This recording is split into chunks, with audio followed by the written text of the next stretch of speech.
Call this meeting to order. Clerk of the board, may I have a roll call? Freeholder Carter. Present.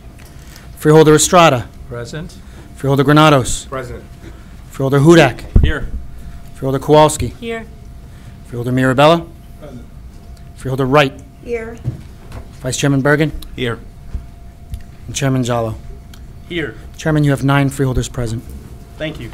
Clerk of the board, can you please lead us in a prayer and salute to the flag?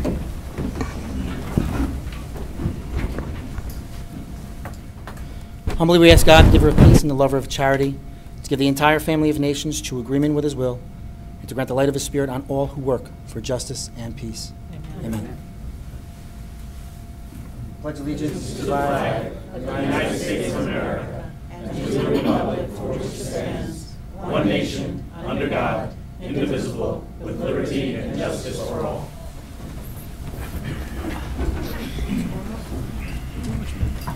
Clerk of the board, would you please read the statement of compliance with the Open Public Meetings Act? The chair wishes to announce that pursuant to the requirements of New Jersey statutes annotated Title 10, Chapter 4, Section 10 of the Open Public Meetings Act, adequate notice of this meeting of the Board of Chosen Freeholders of the County of Union has been given by mailing the annual meeting schedule for the year 2015 along with periodic changes necessitated by circumstances to the newspapers circulating within the County of Union who are designated to receive such notice, and by posting the annual meeting schedule for the year 2015 in the Administration Building, and further by filing the annual meeting schedule for the year 2015 with the Office of the County Clerk. Thank you. Tonight we are announcing infrastructure awards to all of our 21 municipalities. The program is designed to help fund projects aimed at spurring economic development growth and a wide variety of improvements throughout the county. Our goal is to provide an economic boost to our municipalities in an area where state and federal assistance have been lapsing. The end result will be quality of life improvements that continue to make Union County one of the highest rated places to live in the nation. The infrastructure program was developed through the County Freeholders Fiscal Committee, which Freeholder Christopher Hudak chaired, and included freeholders Alexandra Marabella, Sergio Granados, and Angel Estrada. The matching grant initiative makes available a total of $1.5 million to Union County's 21 municipalities, assisting them to accomplish tasks undertaken in calendar year 2015. So that's just this year. The funding for the grant is provided through the proceeds from the sale of Runnels Specialized Hospital. Some examples and works being provided funding for today include clearing demolitions of properties slated for redevelopment, streetscape improvements, roads resurfacing, municipal building improvements and repairs, funding of various redevelopment studies and master plans, downtown business district improvements, sanitary sewer and flood mitigations improvements, just to name a few. Now we have some checks to present, so I'll ask Freeholder Fiscal Chairman Chris Hudak to join me in the front for that. Thank you.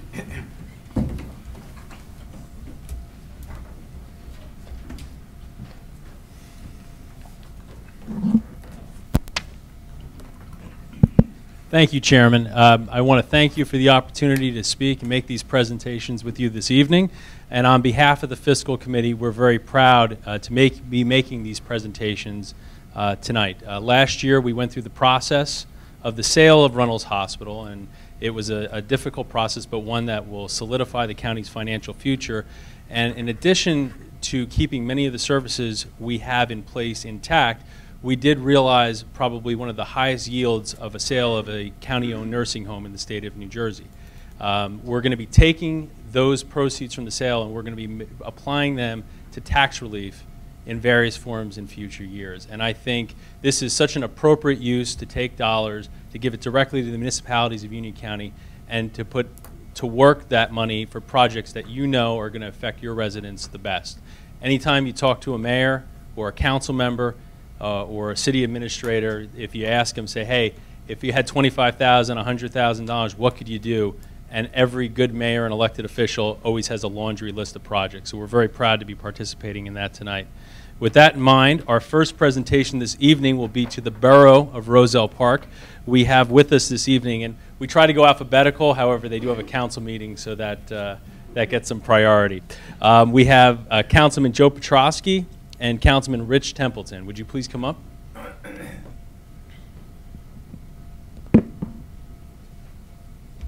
a presentation of $75,000.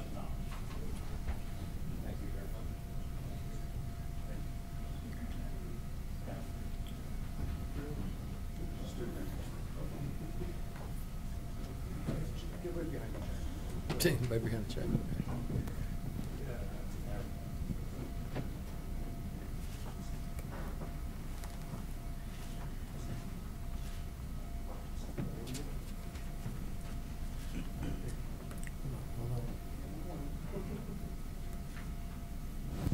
Could you just tell us a little bit about where these funds are going to go? As of right now, they're not stated for anything as far as I know, but I know that they're going to be put to good use. Okay, I really, Sorry, I put you on the spot. It's okay. No problem. No, please note, mayors, councilmen, you're going to be asked. Okay. But just so you know, the project, there is an earmarked project. Yes. And we're very happy to be Right. supporting it. I unfortunately don't have the list in front of me. If I may, Councilman? Freeholder, Roselle Park plans to undertake a master plan and do a feasibility study of their sewer hydraulic system to address NJDEP water quality in their urban areas initiatives. There you go. All right. Thank you very much. Okay, on behalf of Roselle Park, Mayor and Council, I want to thank the freeholders, okay, and Chairman, okay, and the Vice Chairman, and all the freeholders for your support in this, and we really do appreciate it. Okay, thank you. There you go.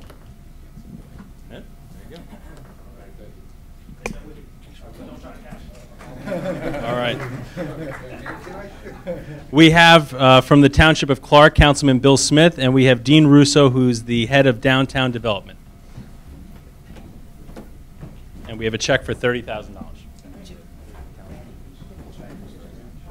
And any, just where the funds are going to be going?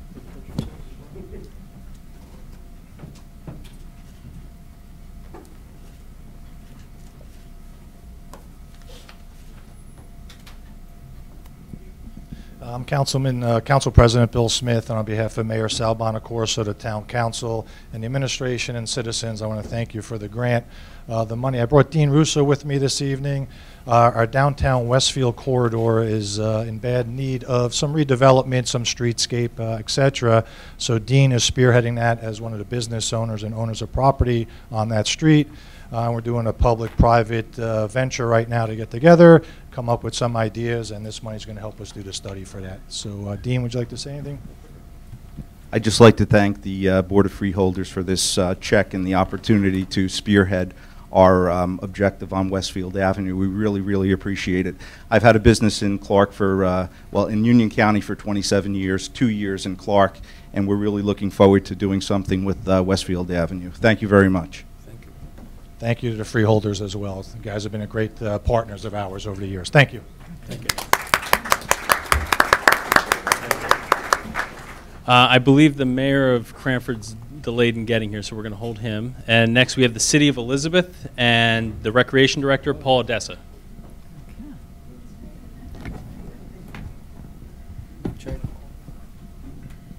Oh, absolutely. And can we please ask freeholders Estrada and Granados to come up as well? Sorry, freeholders.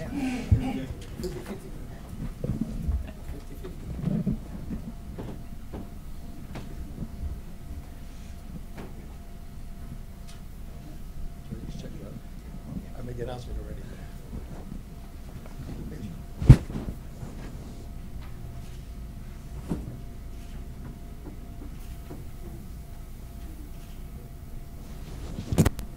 Sure, absolutely. On behalf of Mayor Chris Bolich, who is a very big supporter of recreation here in the city of Elizabeth, we're going to use this money to demolish the old Polish home on over in Bayway Polish home. It is going to enable us to open up some space, and the second phase will be a synthetic turf soccer field for many of our kids throughout the city of Elizabeth. So again, on behalf of Mayor and the city of Elizabeth, thank you for this grant.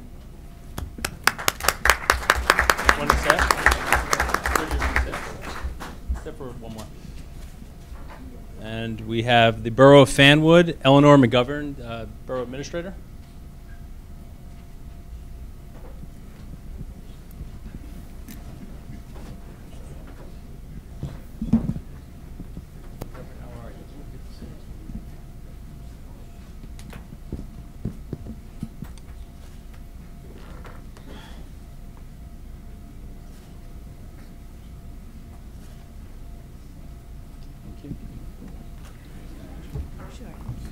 I'd like to thank you on behalf of the mayor and council for receiving this grant, because we're using it for curbing and sidewalk repairs, also for safety reasons, and we thank you very much for participating in our project. Thank you.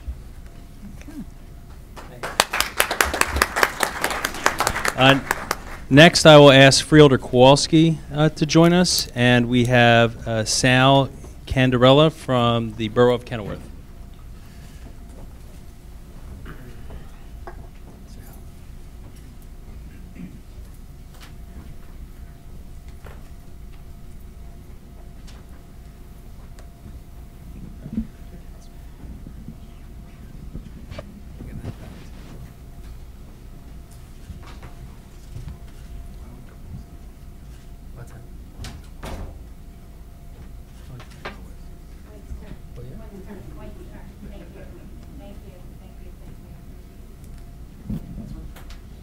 Thank you very much. On behalf of the residents of Kenilworth, we thank the board for their gratuities, and $36,000 will go a long way.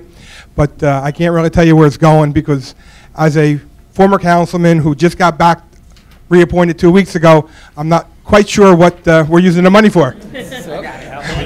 Cover me here. Cover me here. I have the cheat sheet. It's going to be used for Borough Hall rehabilitation of your roof overhang replacement and renovation of your public restrooms and common areas. Thank you very much. Thank you, Ken. Thank you.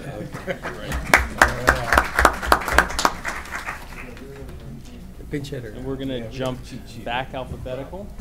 We have from the Township of Hillside, we have Mayor Angela Garrison and Councilwoman Salonia Saxton.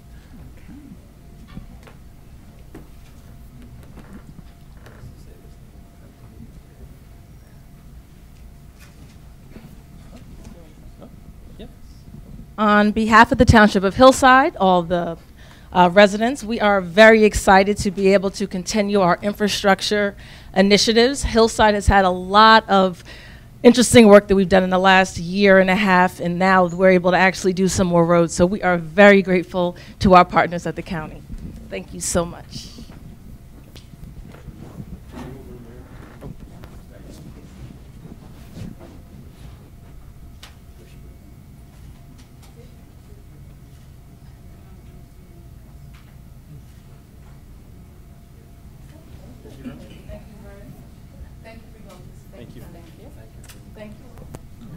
Okay, great.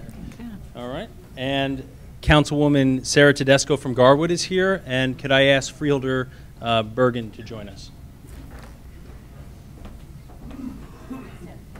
I brought another councilman with me. Forgive me. Councilman Mike Martin. Oh, Councilman Nice to Martin, see you. very welcome. Thank you, Councilwoman. Freeholder. Hi, Chairman. Councilman. How are you? Why don't you guys step in the middle? First one of many, I hope.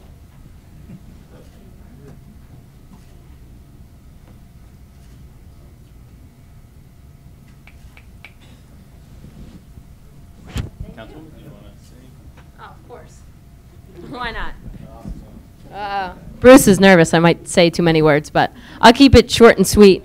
I just want to thank the Freeholder Board for this $30,000 towards our sidewalk program in Garwood. I know we have residents that have been on our waiting list for 3-4 years, and so hopefully in bringing this back to the borough, we'll be able to give them those sidewalks that they deserve. So thank you for your help.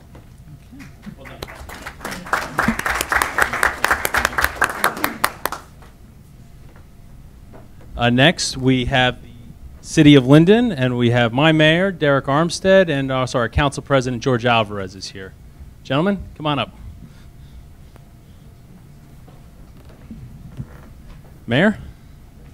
Would you gentlemen stand in the center? Council president?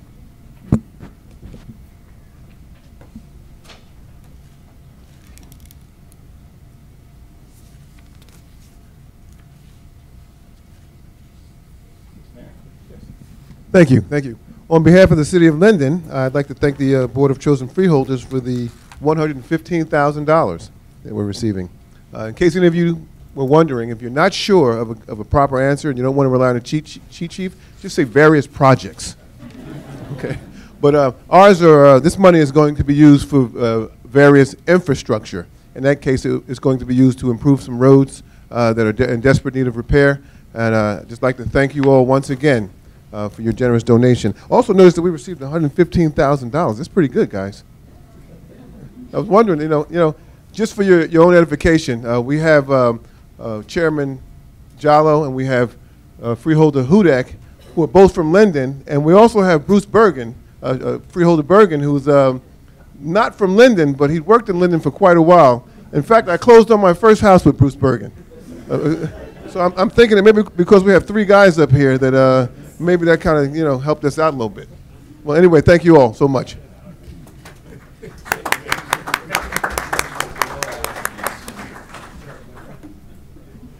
All right, next. Okay, we'll get it. Next, we have Mayor Morgan from New Providence.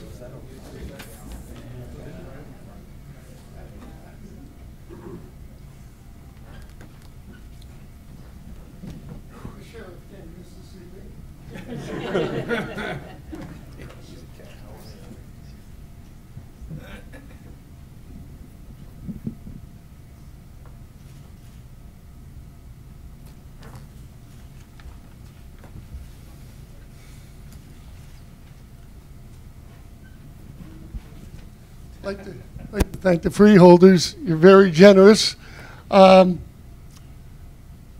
going to use this for a community message board, which we sorely need. If you go through the center of town, ours is falling apart, and for parking lot expansion. Our retail area in town is really in need of some upgrade.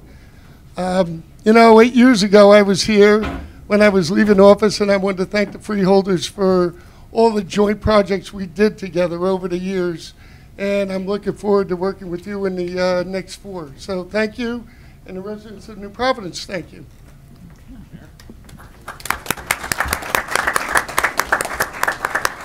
I'll ask Freeholder Kowalski to come back down. And we have the Township of Cranford here. Andy Callens, Mayor, come on up.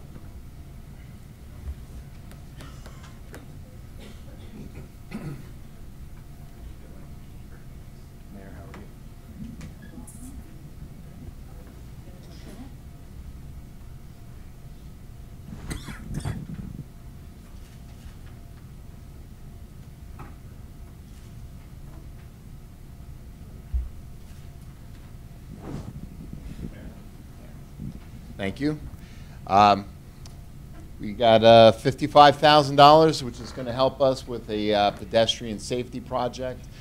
We have been a transit village for a while, and this will help right outside of our train station, keeping pedestrians safer and a little more aesthetic. So I appreciate everything that your generosity here. So thank you very much.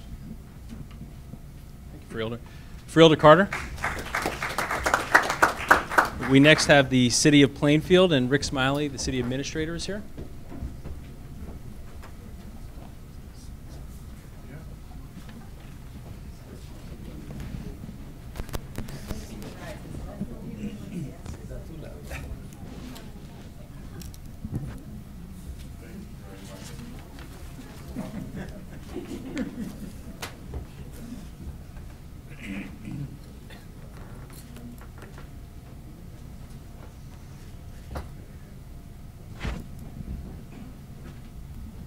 First of all, is keeping it an option.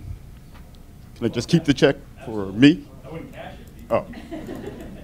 Well, given I can't keep it, we in Plainfield, first of all, Adrian O'Map would have been with us tonight, but he's out of state traveling. So he sent me, and you won't give me the check from me.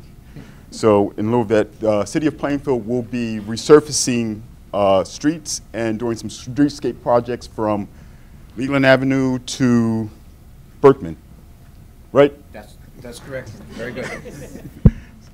We'd like to thank the freeholders for their generous donation to the City of Plainfield for our streetscape project.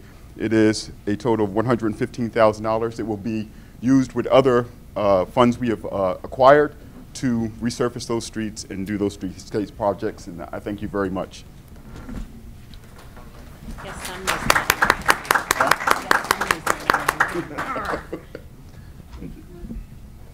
Next, we have the City of Rawley. Freeholder Carter, would you mind just staying up here for a few more moments? You do such a great job. And Councilman Baker is here on behalf of Rawley. Oh, and Joanna Miles is here as well. Councilwoman, very good to see you again.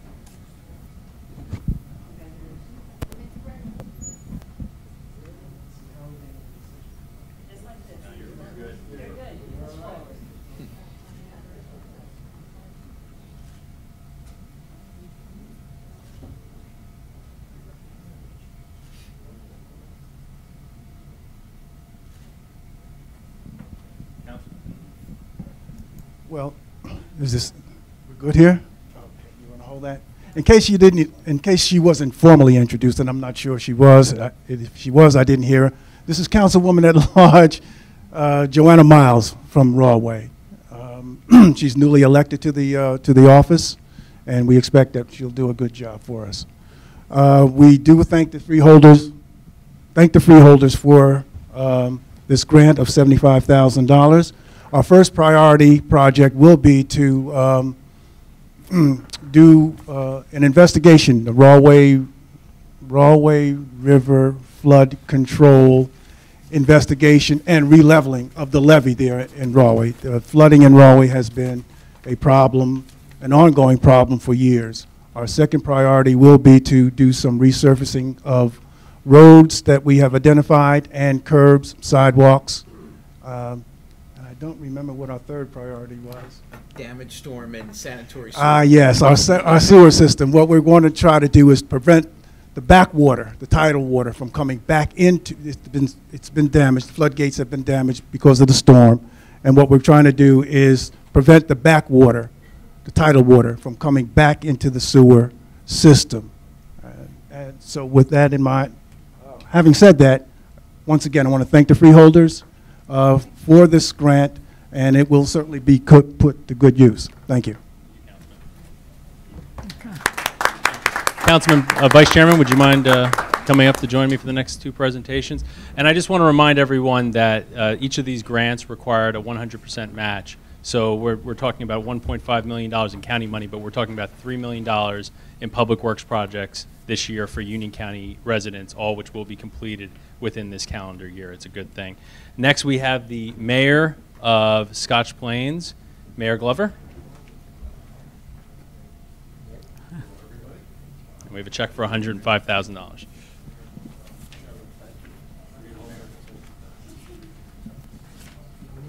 Well, finally figured out how to get back the room. You found some money to your friends. You'll get me all the time. Well, you want to take a picture, or are you going to make a comment?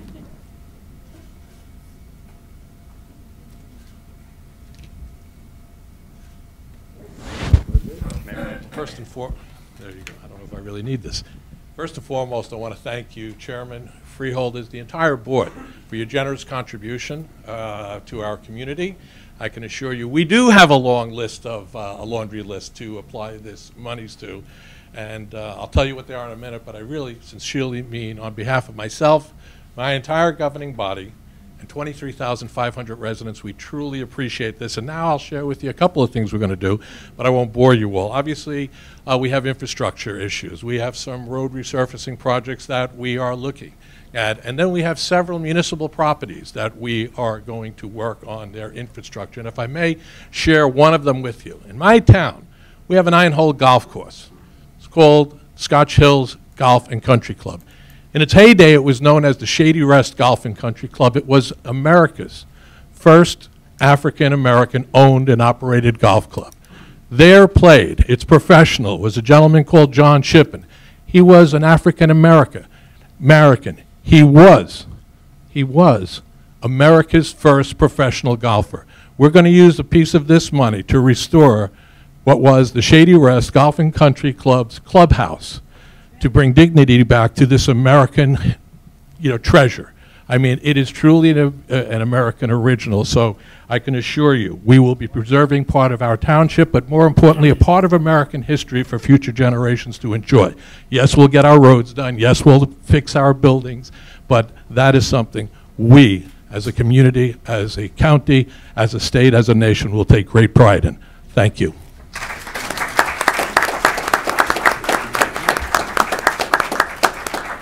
It's good to see you. Next we have the Township of Springfield. We have Margaret Bandrowski, who's the Deputy Mayor, Anthony Cancro, the Administrator, and Sam Mardini, the Assistant Town Engineer.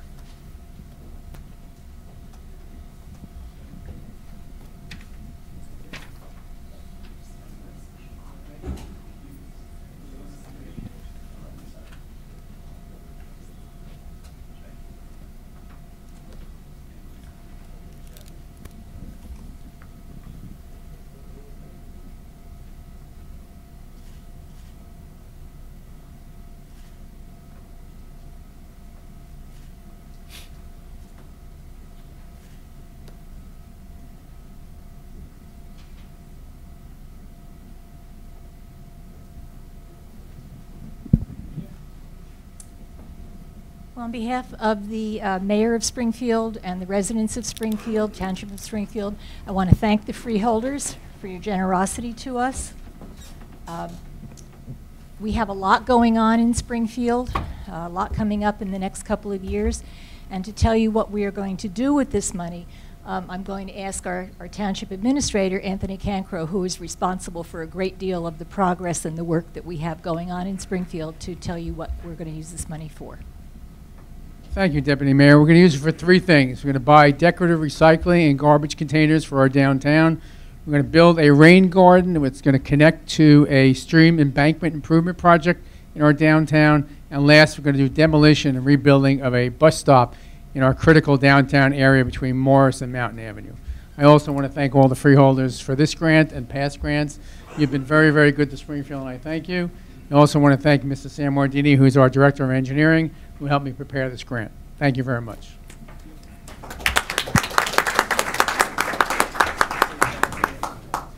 Freeholder Wright, would you like to come down for the next presentation? Absolutely. Our next presentation will be the Township of Union, and we have Mayor Manny Figueredo here.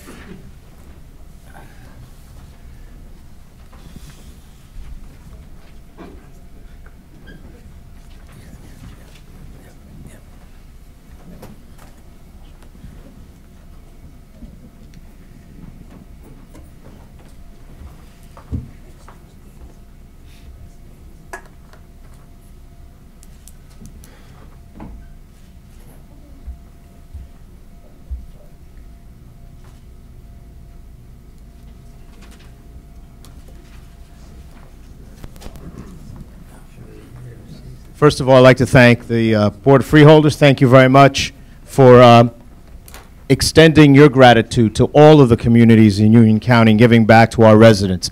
As elected officials, we always need extra of this. And after the winter we have that real sexy project to work on, roads, roads, roads.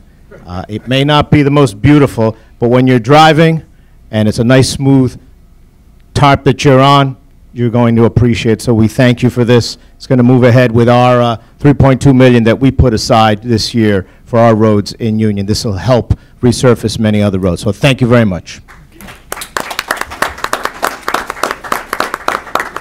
Freeholder Wright, would you stay for the last one? And our final presentation will be to the Township of Winfield, and we have Margaret McManus from the Township Committee.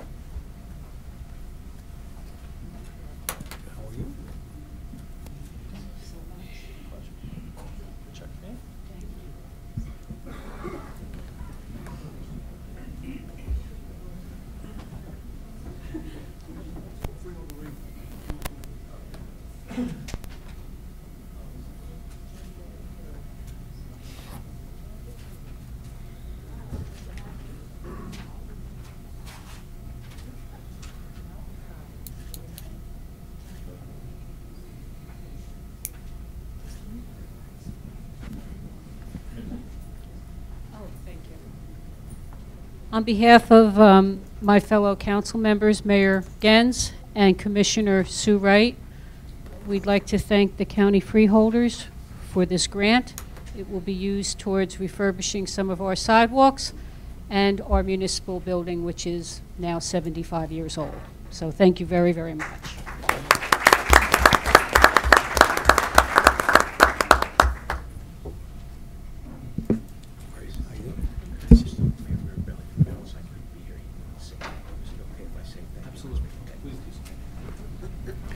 Thank you, Chairman. Mayor Paul Mirabelli from the Borough of Mountainside couldn't be here tonight, but he asked me to express his thanks to the Board of Chosen Freeholders.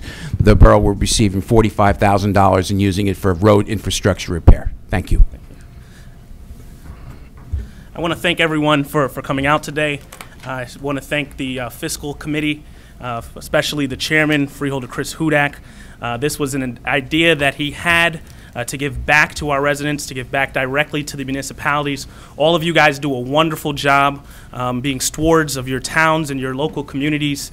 And, you know, I got to look at the requests for grant money, and I'm telling you, looking through the requests, there were, you know, so many projects that are just well thought out and very important for our community. I wish there was more that we could do, you know, than just to do, you know, just to give these checks today. Of course, it's only a fraction of what anyone asked for, but we hope that it will go a long way towards helping you to achieve your goals. So thank you again for coming out.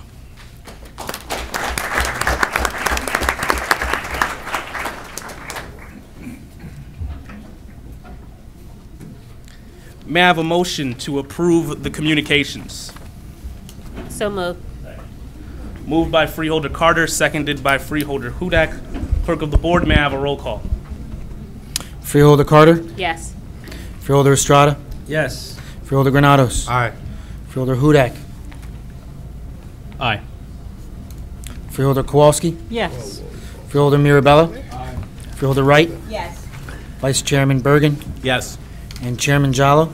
Aye. Chairman, you have 9 votes in the affirmative. Thank you. May I have a motion to approve the minutes of the Thursday, February 5th, 2015 agenda setting session and executive session, the Thursday, February 19th, 2015 regular meeting, the Thursday, February 26th, 2015 agenda setting session, regular meeting, and executive session? So moved, Mr. Chairman. Second. Moved by Freeholder Mirabella, seconded by Freeholder Hudak. Clerk of the Board, may I have a roll call? Freeholder Carter? Yes. Freeholder Estrada? Yes. Freeholder Estrada, we spoke earlier, you had intended to abstain, I believe, or no? There was one, let's see. For the February 26th meetings? No? No, you didn't? Okay, I apologize. Okay. Freeholder Granados? Yes to all with the exception of February 26th, excluding myself from all 3. Well, there you have it. Sorry, Freeholder Elizabeth. That's okay. Freeholder Hudak? Mr. Clerk, I will abstain from the agenda and executive meetings of February the 5th and the regular minutes of February 19th. Aye to the rest. Freeholder Kowalski? Abstain on the meeting of February 19th, yes to the rest. Freeholder Mirabella? Aye. Freeholder Wright? Yes. Vice Chairman Bergen? Abstain as to February 19, yes as to the rest. And Chairman Jallo? Aye to all. Chairman, you have 8 votes in the affirmative with 1 abstention for all the minutes, with the exception of the February 19th, 2015 regular minutes, 6 votes in the affirmative with 3 abstentions, and the February 26th agenda, regular and executive session, where you have 7 votes in the affirmative with 2 abstentions. Thank you. We have ordinances for introduction. Clerk of the Board, please read the ordinances by title. Ordinance number 765, 2015, a bond ordinance to authorize the making of various public improvements and the acquisition of new additional or replacement equipment and machinery, new additional furnishings, new communication and signal systems equipment, new information technology and telecommunications equipment, and new automotive vehicles and a new fire engine, including original apparatus and equipment in, by, and for the County of Union, State of New Jersey, to appropriate the sum of $44,904,146, to pay the cost thereof, to appropriate a state grant to make down payment, to authorize the issuance of bonds to finance such appropriation, and to provide for the issuance of bond anticipation notes in anticipation of the issuance of such bonds. At this time, I'd like to ask the fiscal chairman, Hudak, to move the ordinance. Thank you, Chairman. I move ordinance number 765, 2015 for first reading and authorize clerk of the board to advertise same in accordance with the law. The final reading and public hearing are scheduled for July 16th, 2015. Second. Motion was made by Freeholder Hudak and seconded by Freeholder Kowalski. Clerk of the board, may I have a roll call? Freeholder Carter? Yes. Freeholder Estrada? Yes. Freeholder Granados? Aye. Freeholder Hudak? Aye. Freeholder Kowalski? Yes. Freeholder Mirabella? Freeholder Wright? Yes. Vice Chairman Bergen? Yes. And Chairman Jallo? Aye. Chairman, you have 9 votes in the affirmative. Clerk of the board, please read the next ordinance by title.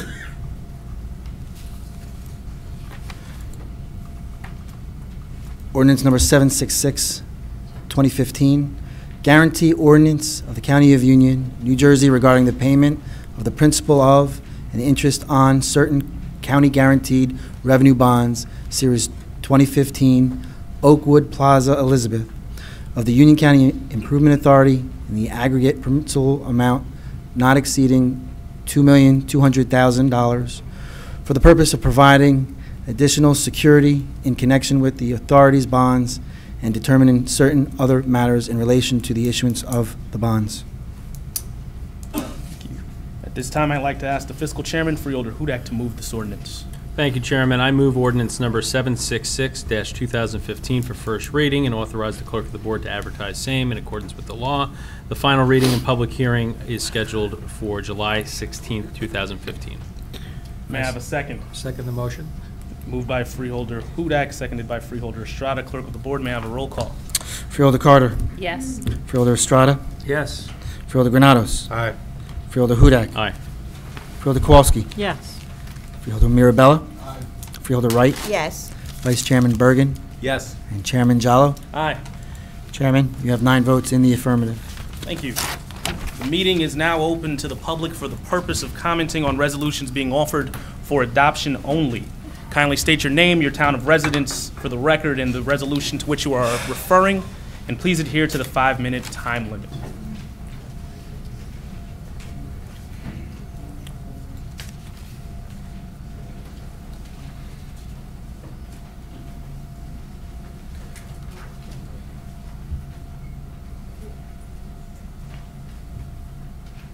Good evening. My name is Jim Iozzi, 2005 West Broad Street, Scotch Plains, New Jersey. I'm here this evening as the president of the Union County Baseball Association, and I would like to comment on the proposed renovation of the ice skating center in One Ankle Park, item number 2015-535. The Union County Baseball Association was officially formed in 1941 to generate interest in the great national pastime of baseball. The association introduced Youth Baseball League in 1945, and this season will mark the 70th consecutive year we are providing an organized baseball program for boys and girls ages 8 to 15. All of our games are played in One Ankle Park, and during the past 70 years, we have given over 30,000 boys and girls the opportunity to learn and play the game of baseball at the nominal registration fee of $25. The proposed new building could benefit our baseball program immensely. The size of the building will double, and the addition of a turf field, hitting and throwing tunnels, along with a lined infield for practice that could be used by the players in our league is really exciting to me. This facility could help us out during inclement weather when our games are canceled. We can bring the players inside for practice and instruction. On days that teams do not have a game scheduled, they can come in with their coaches to work on their skills. I can envision the expansion of our program and the realization of our goal to keep the tradition of baseball alive and vibrant in Union County. Our mission will always be to honor the past, present, and future of the great game of baseball. Thank you, members of the Freeholder Board, for your continuous support of the Union County Baseball Association and for continuously improving the facilities and thinking of the residents of Linden, of Union County, and in particular, the youth of Union County. I can't wait to see this project completed and hopefully be able to utilize the facility for the Union County Youth Baseball Program. Thank you. Thank you very much for your comments. Anyone else wishing to speak on resolutions being offered for adoption?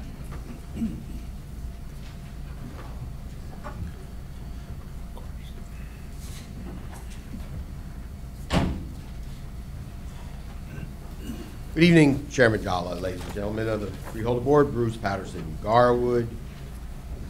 I guess jumping, page 7. Number 525 and number 527, they're in the middle of the page. There are 2 resolutions giving one for additional money to Netta Architects of $77,000. I think that's for the elevator, as I recall, someone was talking about. And then the other one is, number 527, is $124,000 to relocate an existing radio room. That's a wow number, and that now they have a new contract amount for $3.8 million, and that's the family courthouse, and that's just architectural fees, $3.8 million. You know, this is the problem I have. You guys just give away the money, and what we all uncover, if we really look on the elect site, Netta Architects donates $29,000 in 4 years to the freeholders and their cronies of the county. I suggest you vote no on this additional monies to Netta. I think it's wrong. Last time I talked about an issue about voting no on this, Freeholder Estrada said, oh, I was being ridiculous, and this is the way it is and normal modus operandi. But, you know, to tell you the truth, speaking of ridiculous, I mean, Freeholder Estrada was mentioned a nice page in The Soprano State, The Culture of Corruption in New Jersey. So, I mean, that's what's ridiculous, is a guy speaking up saying, oh, this is what we should do, you know, this is what we do, we vote, we give money to these professionals, somehow it ends up as donations back to the campaigns. Yeah, that's ridiculous. That is ridiculous. Number 528 on page 7. CME is getting money. They donated to the freeholder campaigns and the cronies of the county $123,000 in 4 years. I think you better vote no on that one. It's just amazing. Here, number 538 on page 9. I was looking through the agenda. Number 538, you're giving $225,000 to the Elizabeth Parking Authority. That's for jury parking. But, you know, about 5 years ago, you gave $14 million to the parking authority to build that very large parking garage, which is like a block and a half down the street from the Freeholder building. I don't know why you're giving $225,000 more. I mean, why don't you say those spots should be for the jury and save this $200,000? $14 million we gave to Elizabeth to build that parking garage. That's a lot of money. I'm just moving back, page 6, number 520.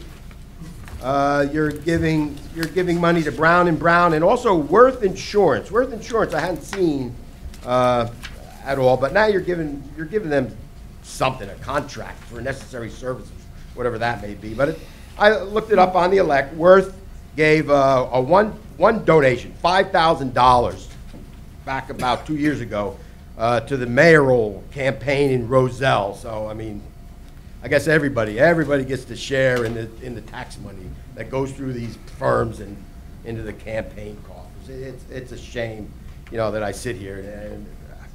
T&M Associates, number 526 on page 7, $94,000 in 4 years. You know, and you just keep giving money to these guys. I've talked about pay to play. I've asked you to pass something pay to play.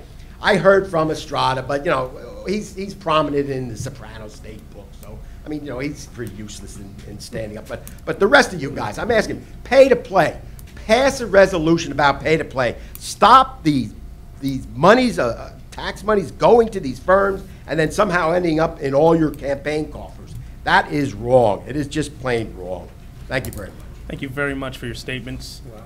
Anyone else wishing to speak on resolutions being offered for adoption?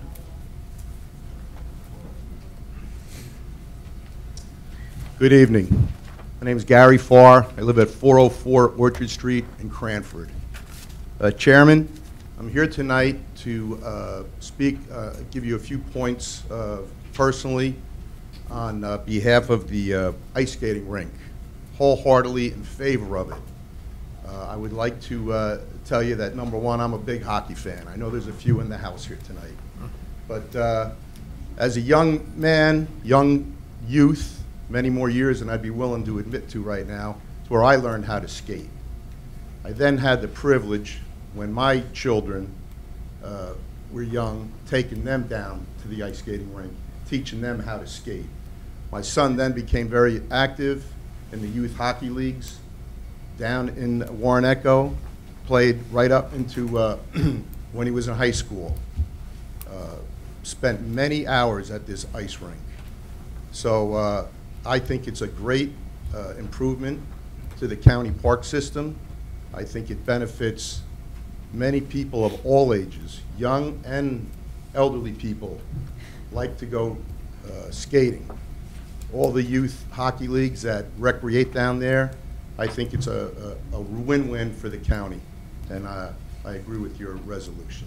Thank you. Thank you very much. Anyone else wishing to speak on resolutions being offered for adoption only?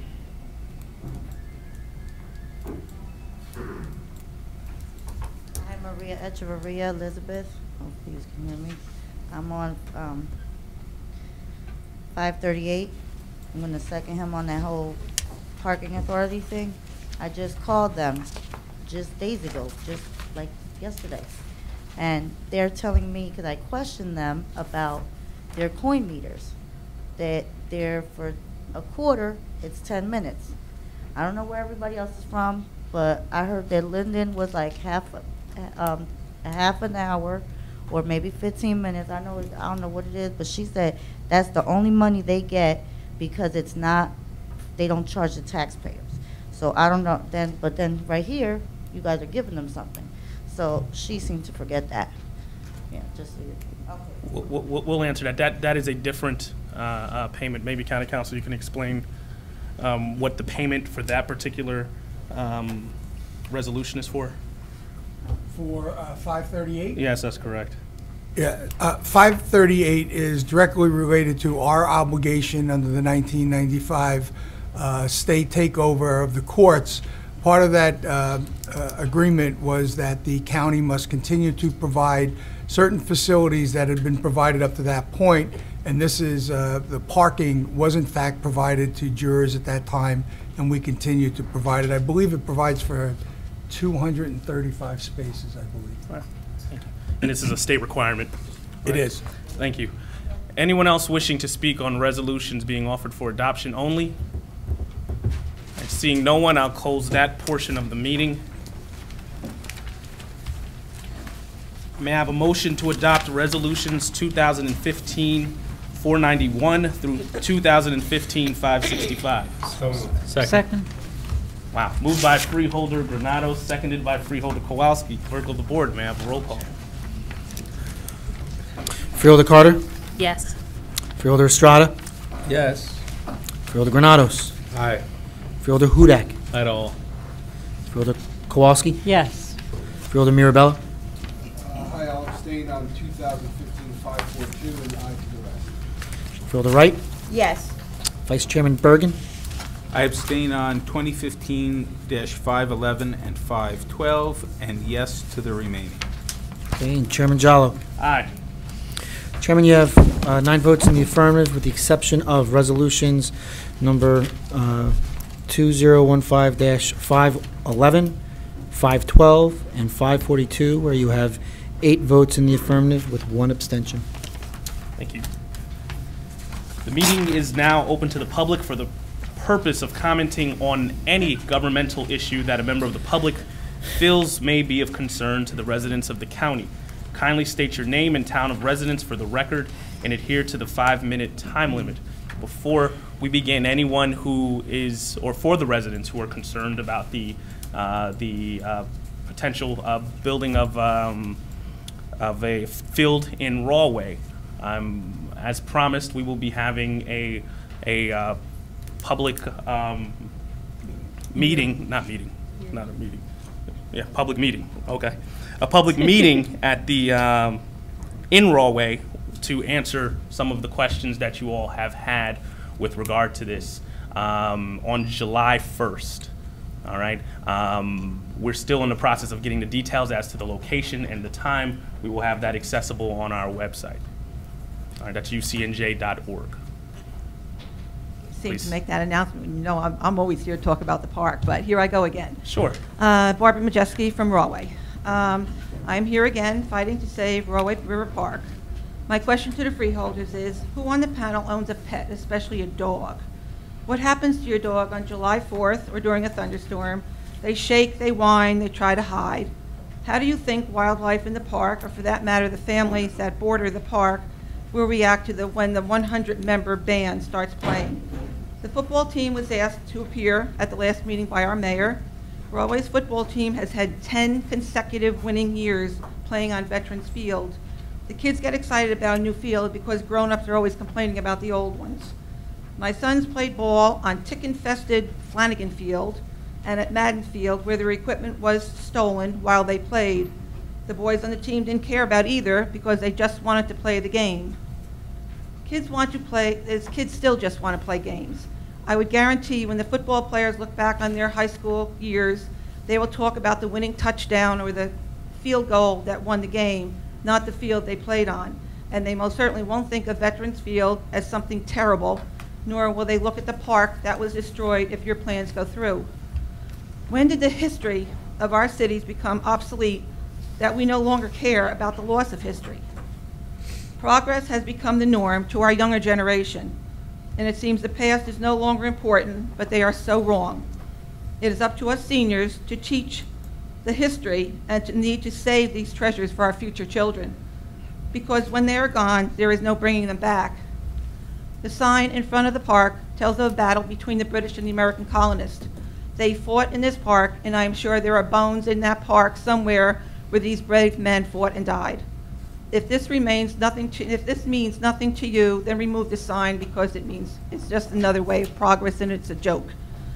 As freeholders, you should be ashamed of yourselves if you let this park become a statistic in the name of progress. 3,200 plus people do not want this in our park. I know you listen to all we have to say, but do you truly hear us? And as a closing comment, I am so happy that this particular mayor has stayed. He has given me faith in there's a politician that actually believes that we need to restore and save American history, because in the name of progress, it is just being destroyed. Rawway has been given a grant, which they said will be much needed to help the infrastructure of the floodgates. $70,000, I'm sure, is a drop in the bucket for that project. But if they have $2 million to spend on a football field or whatever they're going to do to destroy Rawway Park, let them use that $2 million to fix the infrastructure in Rawway and leave the park alone. Thank you. Thank you very much for your comments. Anyone else wishing to speak? I'm Stan Majeski from Rawway, New Jersey. We went to the council meeting the other night, and people against the stadium. And we made a lot of suggestions. The administrator and council gave us a deaf ear. Rawway Council thinks in this park in Rawway that it's theirs. This is not Rawway's park. This is Union County Parks of many different towns park. It's just not Rawway's park just because it has a title Rawway. I told them to fix Veterans Field. Mrs. Roundtree said that they had engineers look at this, and she said it cost millions upon millions of dollars to fix this. And we know all that is not true. You know that. We know. Because we, the coalition, talked to engineers and said it to them, and we talked about fixing this Veterans Field for their flooding, so-called flooding. And they said it was no big fix. I went down to the field myself many a times. Bad rains, floods. The rivers were high. There was no flooding in Veterans Field. Come on. Hey, if you get a hurricane, you know whole town of Rawway is going to flood. My cellar floods. Come on. So anyhow, put the stadium. Other people suggested other places to put the stadium. They say put it in the green field with the soccer fields to kids would not have to travel along. They get out of school, they walk down the sidewalk, and they're right in their stadium, they're right at their soccer field, no problem. They wouldn't have to cross the streets of Raleigh. You know, a lot of the St. George Avenue is deadly. You know that. I know that. People almost got killed there. There was a head-on collision 3 or 4 weeks ago there at the back of the park. So, I mean, what's the next move? Put more football teams that are going to come into Raleigh Park and play there? Let's give it a break. This stadium is the people, you know, this is the people's stadium. You know, the people, you know, go there. We go picnics, we go walk. Seniors are there. People go there to pray. I mean, why destroy a beautiful park like Raleigh? Please, leave it alone. Thank you. Thank you very much. Anyone else wishing to be heard? Hello, Maria Echeverria Elizabeth. The last time I was here, I voiced my concerns about when I went to go advocate for my friend. Now this time, they're giving her the big runaround. You can't get a certain police report until the case is closed. But then once the case is closed, it's too late to do an addendum onto the police report. Now they're giving us this whole big old runaround, sending us on a loophole, wasting time. Now, does anybody know in Elizabeth who at the police department or whatever that is not corrupt or is not drinking on the job or whatever and not doing their jobs? Because I saw that was what was in the paper. So whoever did, because last time I was here, you said you would you would send whatever message, your concerns to the proper channel, and nothing is being done. Thank you. Thank you. Anyone else wishing to speak?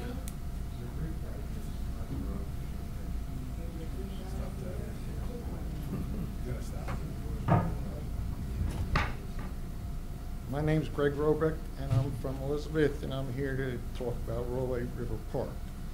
One of the causes of frustration regarding the park has been the lack of information. We've heard repeatedly, there are no contracts, there are no plans. It seems that some people have plans. During the May 28th Freeholders regular meeting, a vice principal from Raleigh High School spoke in favor of the stadium. I don't have her name, I apologize for that. She spoke of having been the Raleigh track coach earlier in her career. She spoke about the team's successes and praised the efforts the students put forth to accomplish their goals.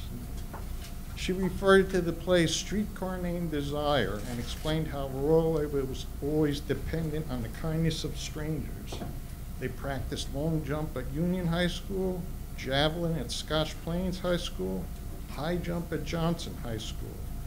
I think it's reasonable to infer from these comments that the administration at Raleigh High School has plans for the Raleigh track team to practice high jump, long jump, and throwing the javelin in Raleigh River Park. This is the first I heard about that.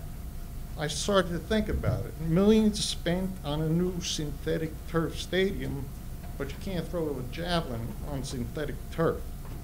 So an area in the natural grass part of the park will have to be reserved for javelin practice. How big of an area? Well, high school kids throw a javelin about 200 feet. That's 2/3 of a football field. 2/3 long, how wide? My understanding is that controlling a javelin's flight is not as easy as experienced throwers make it look.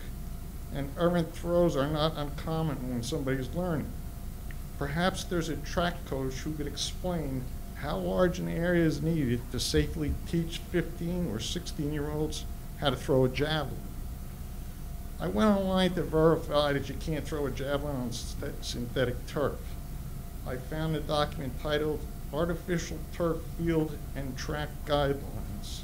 Sure enough, number 8 was no golfing, shot putting, javelin, or discus throwing permitted on the artificial turf field surface.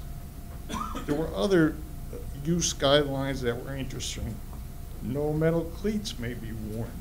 No food, especially gum or sunflower seeds, permitted. No colored sports drinks such as Gatorade, Powerade, etc. No high heel shoes permitted. No storage of any materials or equipment is permitted on or around the artificial turf field surface. All shoes or athletic wear on the artificial turf field surface must be free of mud and debris. No bicycles, rollerblades, or skateboards are permitted. No animals of any kind are permitted on the artificial turf field surface. Vehicles that are permitted on the field surface include only golf carts, small utility vehicles, lawn tractors. All other vehicles are prohibited. I understand how you might enforce these use rules on a synthetic turf field secured behind a fence on school property, but how do you enforce them in a public park? I live in Elizabeth, 1.2 miles from Phil Rizzuto Park. The grass field was torn out there and replaced with synthetic turf. I have never seen anyone there making sure that the use rules are obeyed. If someone doesn't realize the field isn't synthetic and they show up with the wrong cleats, who stops them? No one that I can see. The proposed synthetic turf field itself is another area where we lack information. It seems people are encouraged to think it's maintenance-free, trouble-free, indestructible, and it will last forever. However, that's not the case. These fields have a life expectancy. There may be a warranty that explains what is and what's not covered. The warranty will indicate what conditions and maintenance practices will void the warranty. There's stories of... Thank you very much for your comments. Anyone else wishing to speak? Hello, George Kategoritis. Hi, George Kategoritis, Elizabeth, New Jersey. I'm saying hello to you guys. I was overseas for 2 years, and I've been back for a year. There's one grievance I have from the airport. I was taken to Union County Jail, and jet lag and what have you.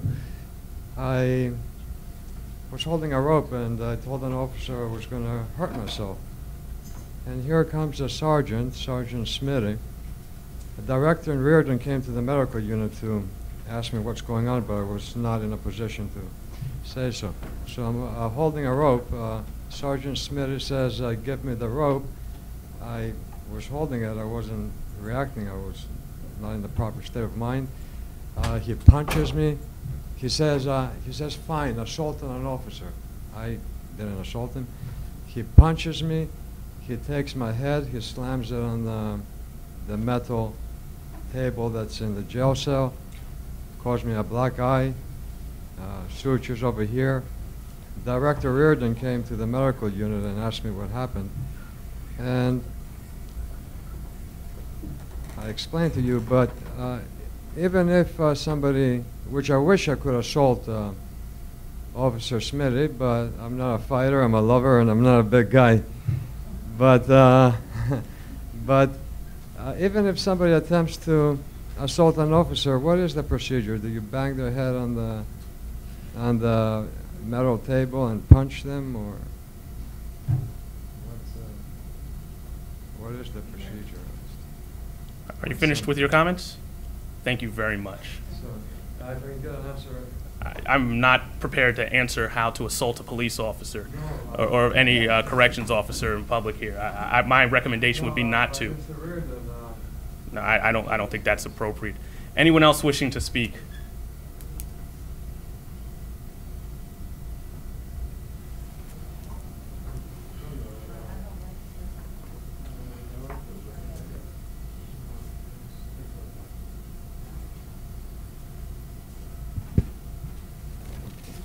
Good evening, Chairman Jala, members of the council, fellow freeholders, citizens. I'm here in regards to just some comments, rather, in regards to the county clerk and some of the obligations, because I'm really not too clear on it. I have here the oath of office of the county clerk.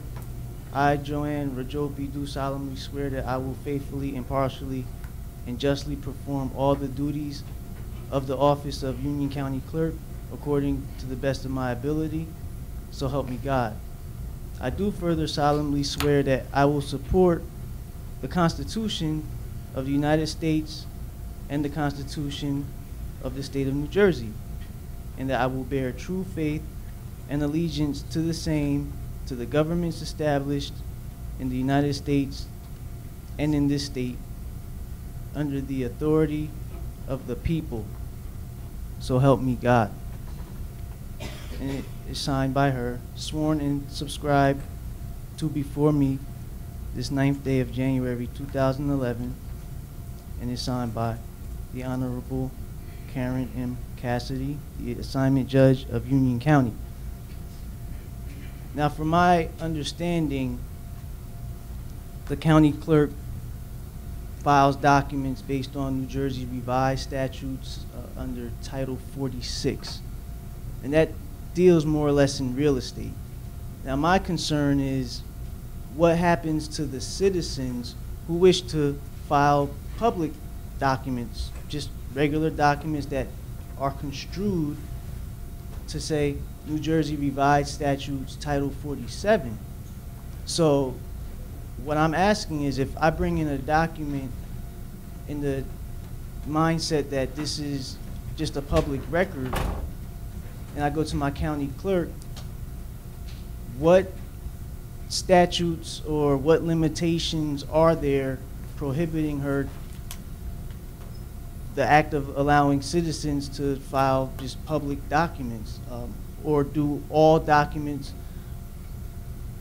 in the eyes of the county clerk, are they deemed to be only fileable under Title 46,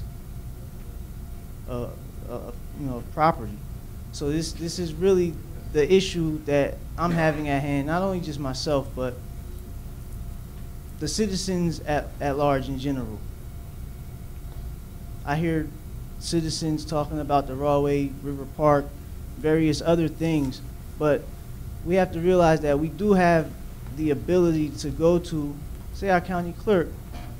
She does have high rank. She does have high rank, or he, whoever's elected to this position, and the citizens could then go forward and petition their county clerk to be heard. However, pardon self, does the county clerk only listen to citizens when their complaint involves real estate? Because now the Rawway River Park, in essence, is a park that belongs to the citizens. It's the citizens' real estate.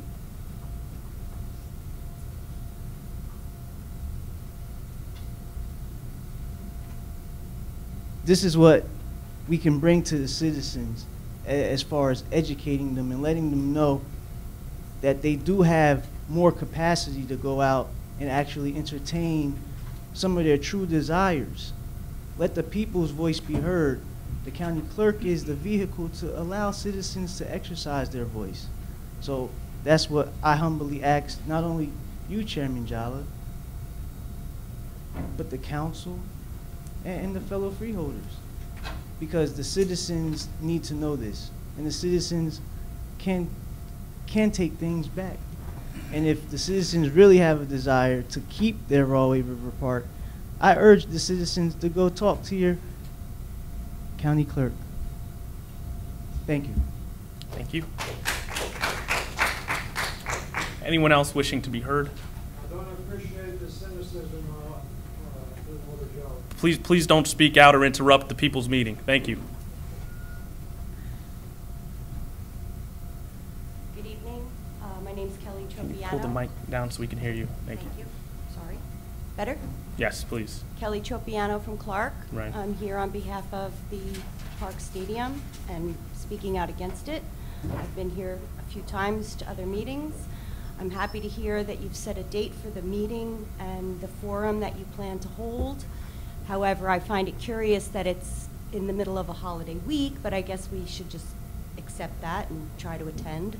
I do have a question regarding the financial breakdowns of the park, and although there's no confirmed contracts according to the freeholders, I just want to put it out there. If the freeholders in the county are providing a portion of the cost to upgrade the stadium, and the city of Rawway is providing an additional cost to do the things that they've asked for, how does Rawway finance that? And I'm assuming that if something happens on their end where they can no longer pay their portion or, you know, come up with their portion, who does that fall on? Do the taxpayers of Union County then become responsible for any outstanding debt? How does that all happen? Like, you know, what is the relationship when you have a shared service, for lack of a better term? Who is then responsible? And how does that affect the citizens of Union County if something happens on one party's side of that? So I'm hoping that that's one thing that can be addressed at the forum, and possibly some of the other issues that we have about the artificial turf and its health concerns and its impact on the environment. I'm hoping that those items will also be addressed. Thank you. Thank you very much. Anyone else wishing to speak?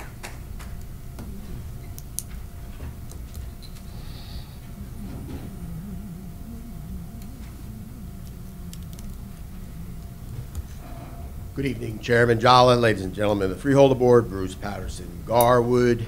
And I just want to note a quote from Chairman Jolly when you were giving out the $1.5 million in infrastructure grants. We wish there was more that we could do. I mean, you know, I could have broke out laughing if I wanted. You can do more, because I've been carping about your budget and the millions in hidden money. And I was just hoping all these councilors and mayors, maybe they could have stood up and said, yeah, we want our money, $8 million, $10 million, something. But you gave $1.5 million. I mean, everybody was grateful for it. The downside to that was that they had to match the monies. And our council, when I was at the council meeting, our council was saying, well, we don't really have anything, so maybe we should pass on this grant. And that's what the sad part about matching the grants is, that the mayors and council that you are offering these grants to has to match it by raising taxes. The odd thing is we would be getting our own money back and having to raise taxes on the people to get our own money back. That makes no sense whatsoever. And I've talked to you about matching grants where you shouldn't do that at all. If you're going to offer a grant, give the towns the money. Don't have strings attached like that. Yes, you can have some programs or topics that you can put the grant towards, but don't make it matching. You know, it just doesn't make any sense. All you're doing is forcing the towns to go under a stress of trying to raise taxes more on the citizens. And you know your residents, like, you know, you raise taxes, they yell at you automatically. Here, for some reason, you just raise taxes, nobody yells. It seems like just a small handful of people come down here and yell at you. It's very strange. Not true. I mean, you know, you bury money in the budget, and then you still raise the taxes. I've written letters to the towns about it. I was hoping maybe they could all start pummeling you, but I guess I'm the only one that has to be the activist here. The Rawway Park, I try to stay out of it, but I mean, like, you know, I listen, and I do feel sorry for the people, and they did sign a petition, but there was a counselor from Rawway that came here one meeting, and he listed stadiums, and he mentioned Scotch Plains has a stadium, and Cranford has a stadium, and whatever other towns he mentioned. There must have been like 5 or 6 that have stadiums. And he says, I think it's time that we deserve a stadium. And that's fine. Rawway deserves a stadium, but not on Union County property. All the other stadiums that the towns have is on their town's property, not on Union County. So, I mean, like I mentioned before, you have a couple of $1 million towards the construction, give it to Rawway, let them build it on, you know, they can build their own stadium, then they'd have it on their own property, and they'd have their own liability, their own responsibility. And somehow the liability then wouldn't be on the Union County residents, it would be on the town that is in using the stadium. So that's my suggestion. I've made it before. Just another thing is, you know, and the other meeting, I mentioned if the freeholders actually knew the difference between operating costs and profits from a sale, and you know, raise your hand, and you didn't raise your hand, and maybe I was out of line for asking that. But I mean, you know, I didn't hear anybody really say that. You did know. Freeholder Bergen then said it was rather rude, And then he said that the good thing about selling Runnels was that they were getting rid of a deficit. And that's interesting because that just creates more questions as to, do you guys even know how you fund the deficits? You fund the deficits with taxpayers' money.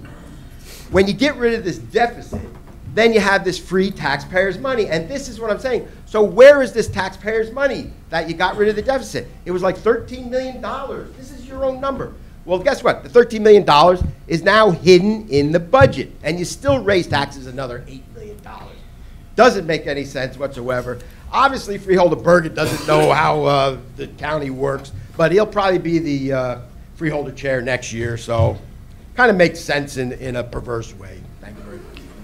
Thank you very much, Speaker Activist. Next person wishing to speak.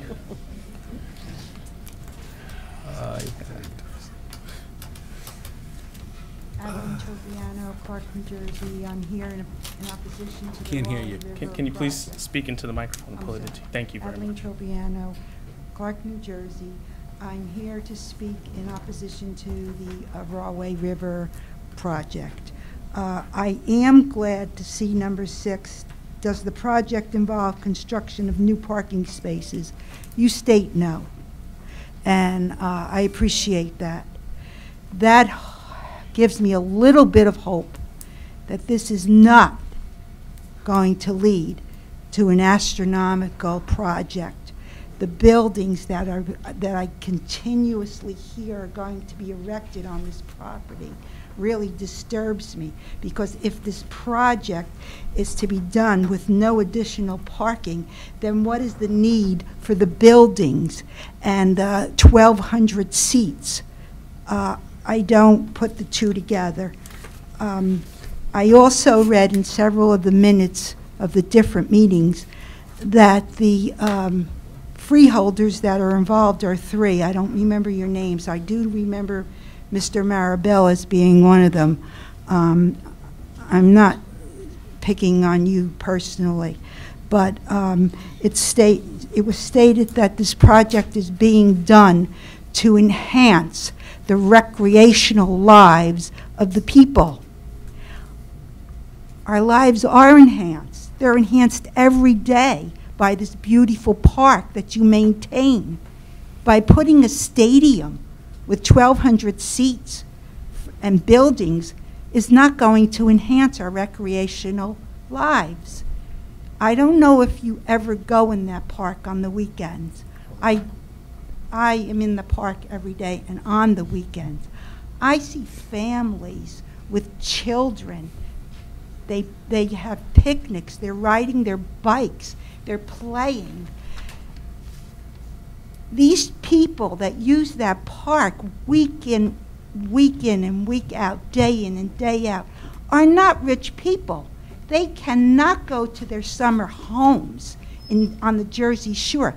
They can't get on planes and go to Disney World or to the islands. This is their lives.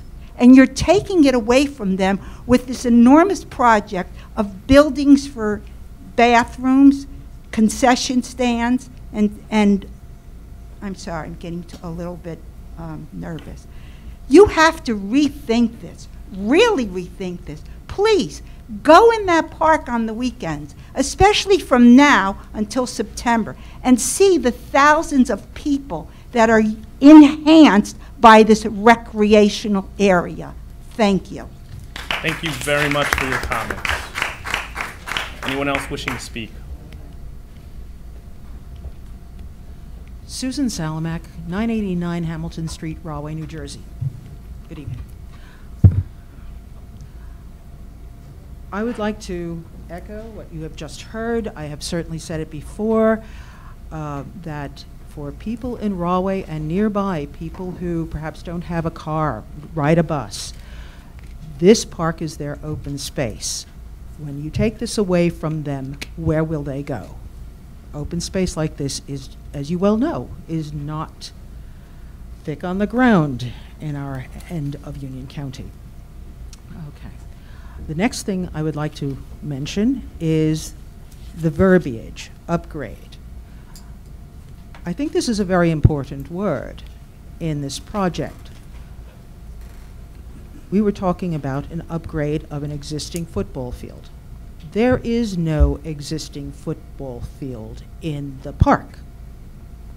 I'd like to turn around and find out if anybody's ever seen one. I've asked the business administrator in Rahway to show a group of us where that exists. And she corrected herself and said, no, there isn't a football field there. There's a field in the middle of the running track. That is not a field, it's a lawn. It's a lawn like the rest of the lawn in that open area. Let's be very careful about that terminology, because if you believe that there is a football field there now, then you can go with the word upgrade. Be very specific. You are talking about new development in a historical park that is historical preservation eligible as of 1985. Next point. I would like to know some things about this meeting that we will have on July 1st. And if possible, could this information be advertised on the Union County website? I'd like to know about the length of the meeting and the location, the format of the meeting, Q&A, active discussion. Will it be an opportunity for the public to make a presentation utilizing video or some way of some kind of visual aids? I'd like the agenda published in advance so that we understand how the meeting is going to be run. We know how to organize our information. And also a proposed schedule of the project if the project were to go forward, or any part of it were to go forward. That would be good information to have, as well as the financial information that was already requested. I think I will repeat something here that I mentioned in Rahway just a couple of days ago. I live in the first half block of Hamilton, at the top of Hamilton, very near Greenfield. I would put up with the noise, the traffic, the litter on my front lawn, the extra people parking on the street. As a matter of fact, I'd run out and welcome them if the football field were placed in Greenfield, a half a block away. I would not complain about lights if this park, this beautiful Olmsted designed, gorgeous park that we have, is left untouched by this project. Thank you. Thank you. Anyone else wishing to be heard?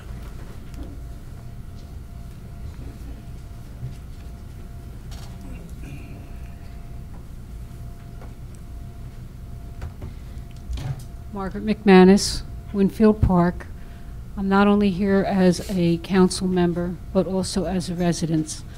As you all are aware, Winfield Park is surrounded by the Union County Parkway. The road conditions from what we deem as our street, Riverview, right through Seafoam, going into the circle where it connects with Clark Township, is deplorable. The road conditions, the winter has really torn them up. When my mayor called the county road division, the county public works, they were told that they're not slated to be repaved and at this time, nor next year. We can't live with that. These roads are deplorable. You can have a car go off the road between the potholes and the divots.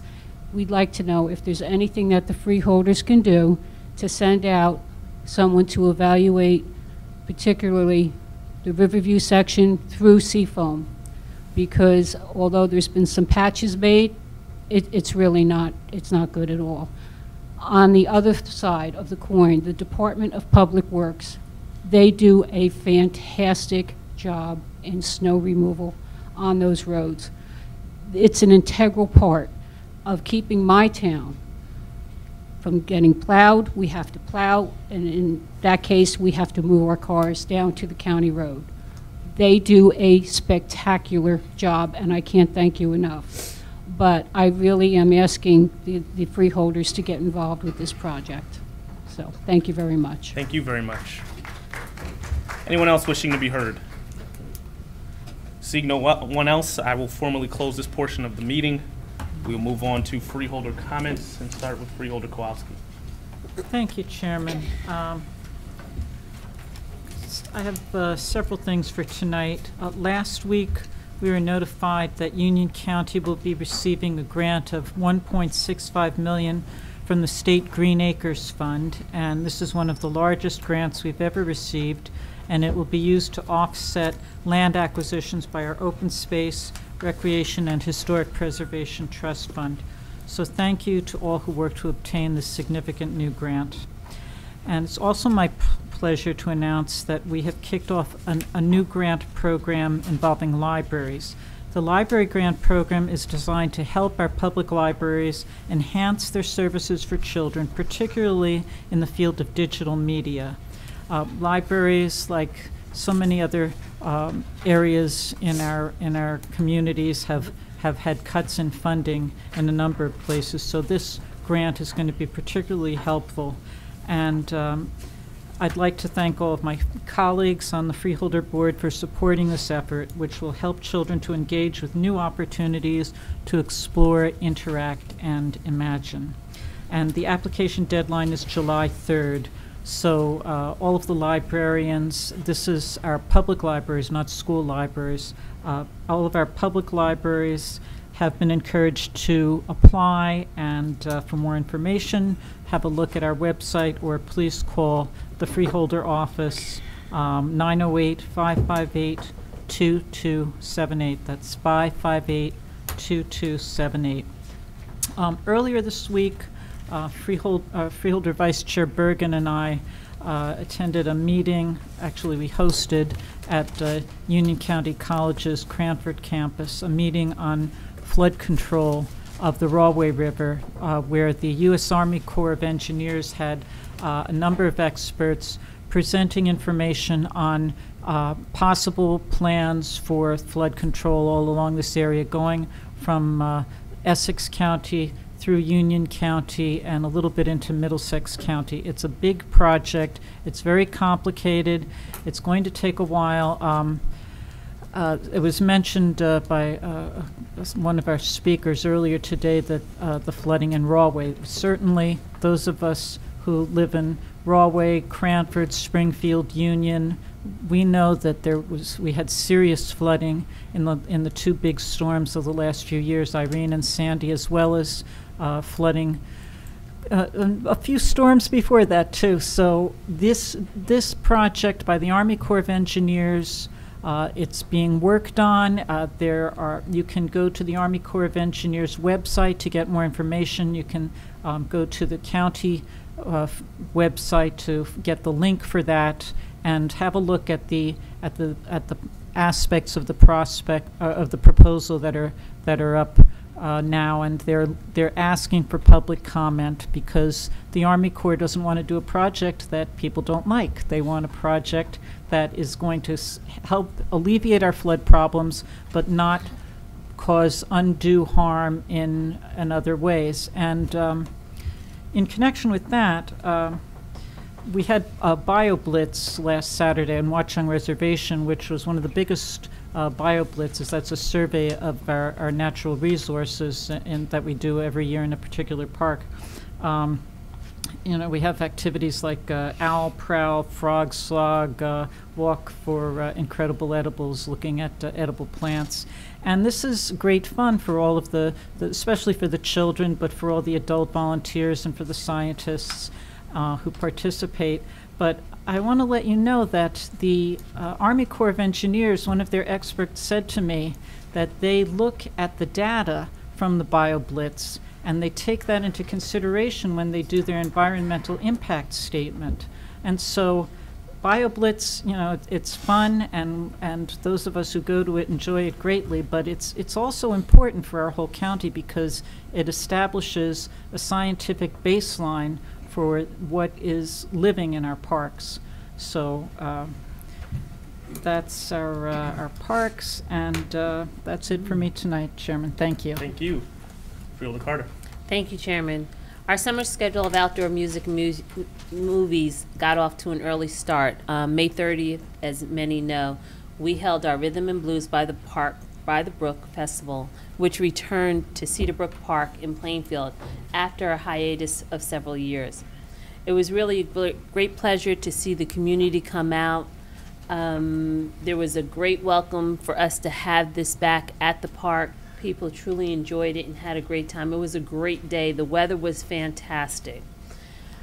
You know, one of the things that we see in the community is being able to really have people come out, enjoy, you know, our parks, enjoy the nature out there, and they truly took advantage of the entire day. And they really are looking forward to us being there next year, Freeholders. So we need to make sure, see what we can do to make sure that that continues. But that was just the beginning of our summer outings. Our summer art schedule is out, our family flick series of free outdoor music and movies will kick off next month with shows on Tuesday and Wednesday evenings throughout July and August. Last year we added group fitness activities for kids and adults enjoying before the show time. They were so popular that they're bringing them back again this summer. So I look forward to really seeing a lot of people out there getting some exercise before they can sit back, relax, and watch some family movies. For a complete schedule and all the details, visit our special events calendar at ucnj.org/ourparks. It's a great time to please make sure that you go to our website, look at everything that we have going on. The schedules of activities, you know what? We have schedules and activities not just for our youth, but for all ages. And please take advantage of the shows that will be going on all summer and be safe. Thank you, Freeholder Chairman. Thank you. Freeholder Estrada.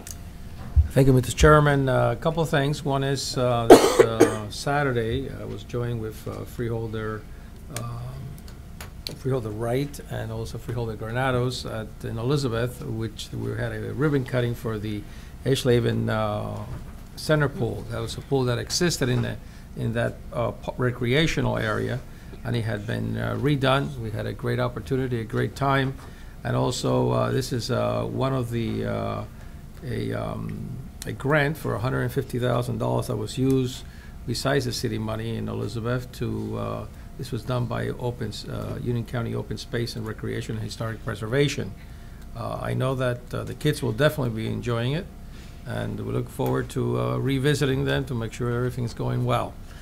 Also, this is graduation week. Yesterday I had an opportunity to attend 3 graduations at our schools in Scotch Plains, and I know that many high schools are going to be graduating this week. And our congratulations go out to all the senior graduating classes that will be moving into the more, in some cases, the work environment. Others are going to continue in education. I must say that it was also I was joined there by Freeholder B.J. Kowalski in one of the graduations. But it's interesting to see the demand of the students that we have at the vocational schools in Scotch Plains and the direction that they're going to.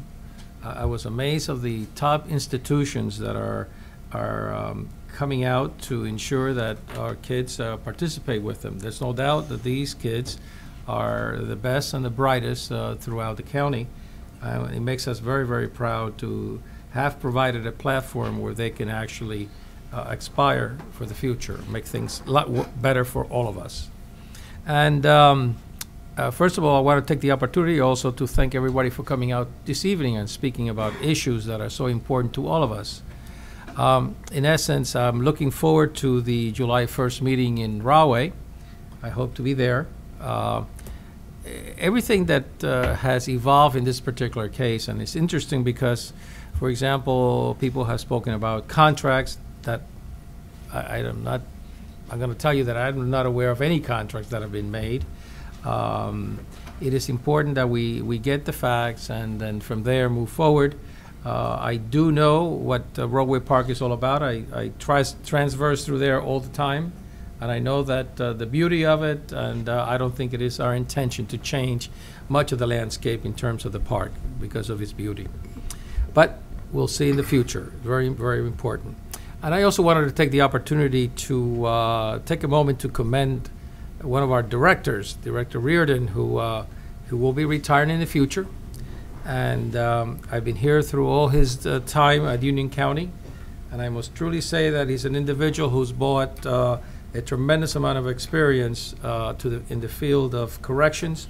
And actually, he came in at a time where our facility needed some adjustment, and he has provided that adjustment, and I call it adjustment as a word. Talk about semantics earlier, but adjustment I think was the right word to use. He's a professional, a man who understands very clearly the mission that jobs requires, and has performed admirably. So there's no doubt from this freeholder, I'm sure many colleagues, you'll be missed, my friend. Thank you so much, and have a good evening. Thank you, Mr. Chair. Thank you. Freeholder Mirabella. Thank you, Mr. Chairman. First, I want to thank the council members from Rawley and Winfield and the mayor of Scotch Plains for staying for the rest of the meeting and not just taking their check and running back to their municipality. So it's appreciated. There was a break in the action. Several towns took that opportunity, but I want to thank those who stayed to listen on the meeting. I know that you have all other meetings, and it's nice for you to share in ours and listen in and contribute to the process, so I appreciate that. I, too, attended a graduation yesterday, too, along with Freeholder Estrada and Freeholder Kowalski, and although I was there, I wasn't there as a freeholder. I was there as a proud father of a son, my son Alexander, who graduated, and I want to wish all the graduates, and I've heard from many residents, there's preschool graduations, and I remember those too, and kindergarten graduations, middle school, high school, college, and this is the season. This week, last week, and next week there's some more, and I just wish them all the best in the future.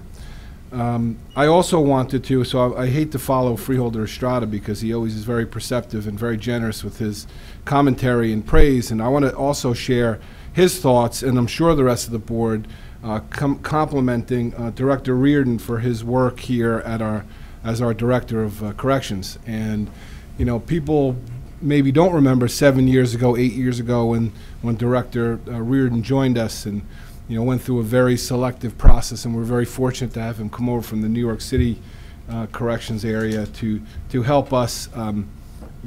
Freeholder Estrada uses terms, I'll say, steady the course and calm the situation and put us on a platform for you know, where we are today, and that is a jail that operates very well. It is the population has been reduced significantly through some studies that he recommended that this board accepted, and just his leadership has been very strong, and we will have very large shoes to fill when he moves out of state. But I wanted to add my congratulations, Director, for a job well done, and you certainly left the jail better than you found it, and I wish you all the best in the future. I want to talk also just very quickly about some recycling events that the county has here. And before I do that, I want to introduce who I called earlier today the queen of recycling in Union County, Joanne Jamenden, who provides great support for this Freeholder board in this county on recycling of all measures, and certainly for our towns is a terrific resource. So thanks, Joanne, for what you do. We have two events coming up in a couple of weeks. June 27th, we will have an electronics equipment recycling event at our vocational school parking lot located at 1776 Raritan Road in Scotch Plains. All residents of Union County can participate at no cost, but there is a limit of 6 electronic items per car. Also, there'll be a mobile shredding event there for confidential items. People can bring them on the following day, June 28th, that's Sunday, also at the same location. So please, if you need more information, you can call the recycling hotline at 908-654-9889 or visit our website, ucnj.org. And with that, Mr. Chairman, I'll conclude my comments. Thank you very much. Freeholder Hudak. Thank you, Chairman. First, I want to extend my best wishes to Director Reardon as well. Job well done, and we thank you for your service to Union County. You did a fantastic job running the jail. Moving on to a very exciting announcement in terms of the opening of the Whole Foods in Clark, and there's an opportunity for residents interested in employment to work with our Workforce Investment Business Center to obtain a position at that new place of business. Whole Foods has a great reputation as an employer, and they're planning to fill 200 positions, and they have a deadline for applications that is July the 10th. The Union County Workforce Investment Board Business Center, or the WIB Center, is providing support for the hiring process. So if you'd like to submit an application, please visit the WIB Center by July 10th.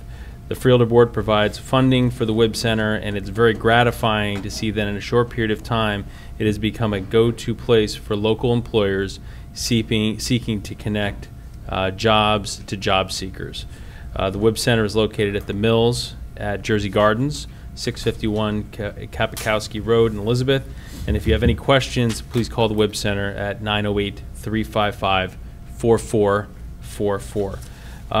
Just a couple of comments. I'm very excited over Resolution 515-535, which is the awarding of a contract for the rehabilitation of the Warnaco Park Skating Center. One of the first meetings that I participated in as a freeholder was renting a chiller, and I was not. I was kind of mean to then Assistant Director Ron Zuber as to why we were renting a chiller and not looking at a long-term plan for that facility, and then I proceeded to do that for a couple more years. I really felt bad for Ron every time I did it. But I'm glad that the administration and the Freeholder Board is taking a look at this facility and really investing in it. And I think what's going to be different there now, it's going to have really a full year usage in terms of not just a skating center, but also as a complex for baseball and other indoor sports. So it's very exciting. We're very proud of it. We can't wait to get a shovel in the ground and see that building going forward, because it's brought such joy to our community for generations to see it get a refacing and a new purpose is a wonderful thing. And I want to thank all the mayors and council people and business administrators who came out tonight. We appreciate coming in and being a partner, and we're happy to have been able to extend this grant to improve infrastructure. Commissioner McManus, thank you for your comments regarding the roads around Winfield Park, and I know the county manager took note of it. We do appreciate, and we know that the county roads that surround many of our municipalities are vital thoroughfares, so we appreciate you coming, and also not just coming to get a check, but also listening to the meeting and also letting us know about an important issue facing a county road and how it affects your residents. So thank you very much, Mr. Chairman. Thank you. Freeholder Granados. Thank you, Chairman. This past week, Vice Chairman Bergen and myself were able to attend the Union County College ribbon cutting ceremony for the new mobile learning laboratory in front of Union County College. It's definitely going to be a great asset to our county. It's going to help 500 residents receive job training in metal manufacturing industry, and it's already backed by 16 different employers ready to hire these individuals once they're trained, which is definitely going to be a great asset to our county. Also, Freeholder Angel Estrada, so I'll give you a different name, but Freeholder Angel Estrada, definitely want to congratulate you. Me and Freeholder Roy had a great opportunity in joining you at the Hispanic Latino Alumni Council 15th Anniversary Scholars Awards reception this past weekend, in which you were recognized and inducted into the great organization for all the hard work you do in our community and throughout Union County. So I just want to say thank you for all the great work you do. That's it. Thank you, Chairman. Thank you. Freeholder Wright. Thank you. I would like to thank all of the high school students who participated in this year's UC STEP campaign. As an educator, I know how valuable it is for young people to take on responsibility and work together for a goal. This year's group has certainly outdone themselves. Together in just a few short months, they collected an amazing amount of 19,000 donated school supplies. They also raised $3,000 in cash. All of this will go to help ensure that every student in Union County has the supplies they need to succeed in school. UC STEP is a youth leadership program initiated by Freeholder Carter in 2013. Through UC STEP, the Freeholder Board provides high school students with support for creating and implementing county-wide service programs in their schools and their communities. This year's campaign was also supported by the Boys and Girls Clubs of Union County and Ivy Visions of Plainfield. The program also involves a friendly competition, as I also would like to congratulate the first place winner, Union Catholic, the second place winner, UC Teams, and the third place winner, Governor Livingston.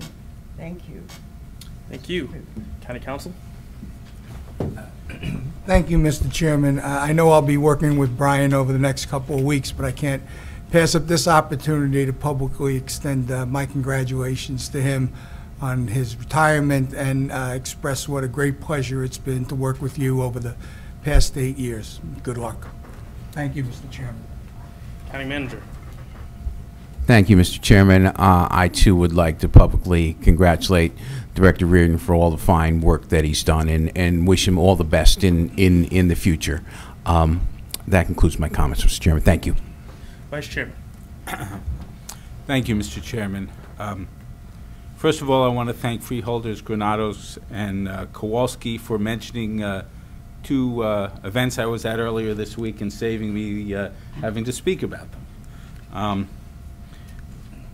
I do want to just touch briefly on the July 1st hearing. There was a question asked whether details will be posted on the county website.